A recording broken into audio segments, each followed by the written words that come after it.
le mot de non-violence apparaît encore trop souvent négatif. Non-violence. Parce que nous avons une perception positive de la violence.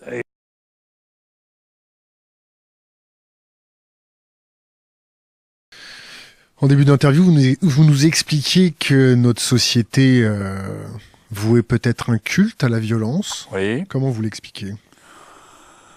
Si vous voulez, c'est toute la tradition, je crois, de notre société, avec la composante militaire aussi. Bon, on a trop souvent, je crois, lié l'affirmation du peuple, de la nation, aux données militaires. C'est significatif que le 14 juillet, par exemple, on fait défiler l'armée. Bon. Et non pas, par exemple, les bergers ou les intellectuels. Il y a une militarisation de notre culture qui fait que, là encore, c'est à travers la violence que nous pensons qu'il faut construire la paix, finalement.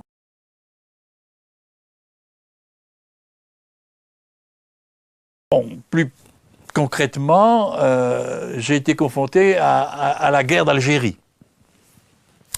J'ai été confronté de manière d'abord indirecte. Étant étudiant, j'avais la guerre d'Algérie comme horizon à travers le service militaire. Et le fait que finalement j'ai décidé de faire l'école des officiers, pourquoi? Bon, il me semblait que puisqu'il fallait quand même aller à l'armée, autant avoir des responsabilités. Donc j'ai fait 4 mois de classe, 6 mois d'école d'officier, et je suis arrivé en Algérie au moment du cessez-le-feu. Bon.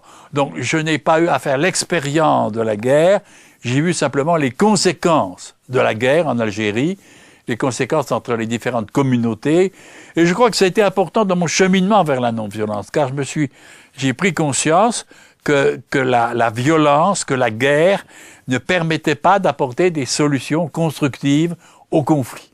Et que là encore, la violence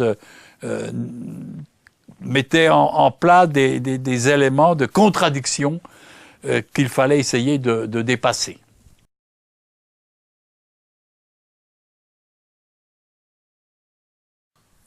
Est-ce que vous ne pensez pas qu'on est entouré d'une bande de crétins?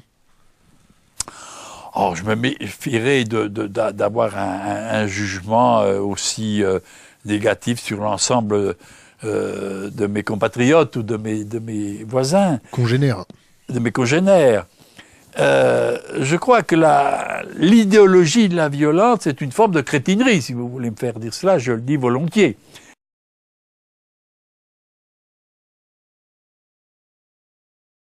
Est-ce que la société n'est pas immature pour caresser ces valeurs non violentes?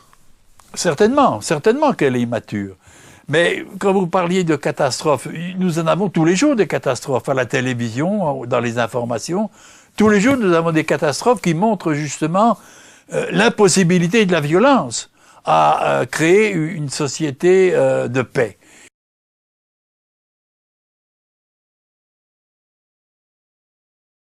Je crois qu'il y a une simplicité d'esprit, en effet, dans l'acceptation de la violence, dans le fait de croire que la violence permet la vie ensemble, alors qu'elle détruit au contraire la vie ensemble.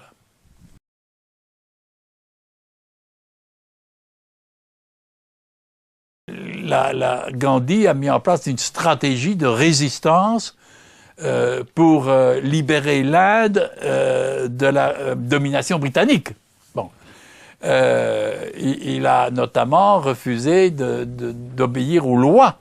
Je crois qu'une des dimensions de la stratégie de l'action non violente, c'est la non-coopération. En fait, nous coopérons avec l'injustice, nous coopérons avec les lois injustes. Et l'action non violente, la rupture dont j'ai parlé tout à l'heure, c'est souvent le fait de désobéir aux lois injustes, de désobéir à l'ordre injuste. Alors il y a aussi Martin Luther King tout de même qui a été décisif. Obama s'est toujours déclaré le fils de Martin Luther King. Le fait qu'un noir devienne président des États-Unis, c'était inimaginable avant de l'action de Martin Luther King.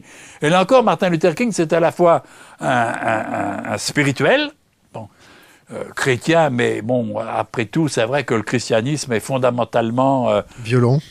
Une ouverture vers la non-violence, et que lorsqu'il a été violent, c'était par un reniement des valeurs spirituelles du christianisme. Les croisades? Eh ben oui, mais justement, les croisades, les guerres saintes ont été un reniement total de la spiritualité évangélique. Et des hommes comme Martin Luther King, justement, ont rompu avec toutes ces traditions de violence de l'histoire du christianisme, pour affirmer qu'en effet, c'était dans la résistance non violente, dans la lutte non violente, qu'il était possible d'incarner le christianisme dans l'histoire.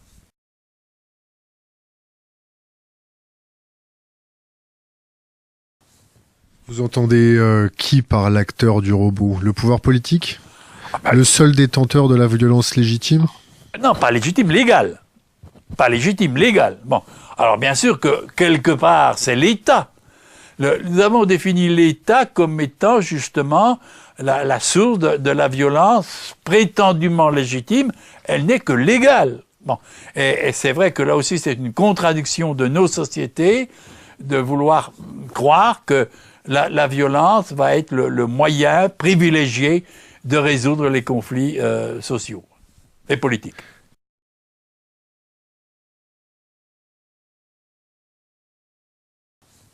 Vous entendez qui par l'acteur du robot? Le pouvoir politique? Le seul détenteur de la violence légitime? Non, pas légitime, légale. Pas légitime, légale. Bon, alors bien sûr que quelque part, c'est l'État. Nous avons défini l'État comme étant justement la source de la violence prétendument légitime. Elle n'est que légale. Bon. Et c'est vrai que là aussi, c'est une contradiction de nos sociétés de vouloir croire que la violence va être le moyen privilégié de résoudre les conflits sociaux et politiques.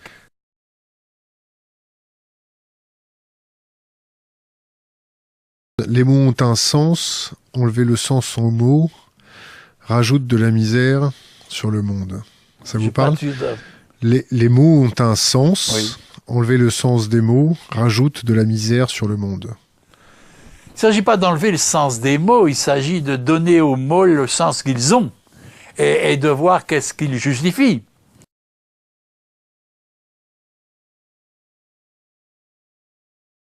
Est-ce qu'il faut renoncer à notre propre hymne national?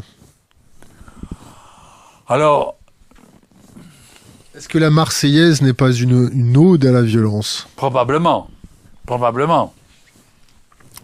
Et puis là encore, que ce soit le chant patriotique que l'on apprend dans les écoles, qu'on fait chanter aux enfants, c'est certain. C'est une forme d'endoctrination? Ben, bien sûr, d'endoctrinement, oui, bien sûr. Merci. Bien sûr. Je crois que là encore, on se réfère à toute une tradition, à une culture de violence guerrière, qui fait que, bien sûr, il y a eu des héros dans la guerre. Pendant la dernière guerre, ceux qui ont combattu le nazisme par la violence, je ne vais pas les condamner. Mais vouloir idéologiser par rapport à ça, je crois que c'est tout à fait négatif, oui. Est-ce que la non-violence n'est pas un mouvement de lâche, en fin de compte? Bon, vous n'allez pas...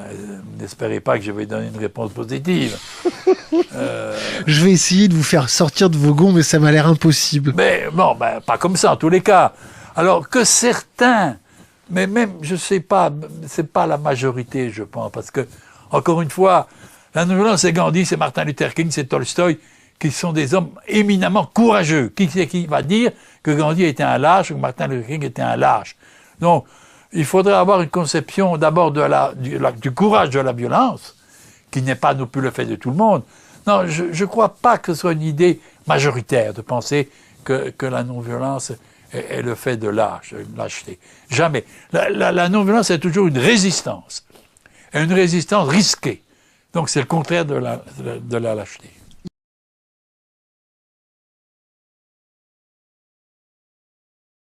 Est-ce qu'il faut renoncer à notre propre hymne national? Alors... Est-ce que la Marseillaise n'est pas une ode à la violence? Probablement. Probablement. Et puis là encore, que ce soit le chant patriotique que l'on apprend dans les écoles, qu'on fait chanter aux enfants, c'est certain. C'est une forme d'endoctrination? Ben, bien sûr, d'endoctrinement, oui, bien sûr. Merci. Bien sûr. Je crois que là encore, on se réfère à toute une tradition, à une culture de violence guerrière qui fait que, bien sûr, il y a eu des héros dans la guerre. Pendant la dernière guerre, ceux qui ont combattu le nazisme par la violence, je ne vais pas les condamner. Mais vouloir idéologiser par rapport à ça, je crois que c'est tout à fait négatif, oui.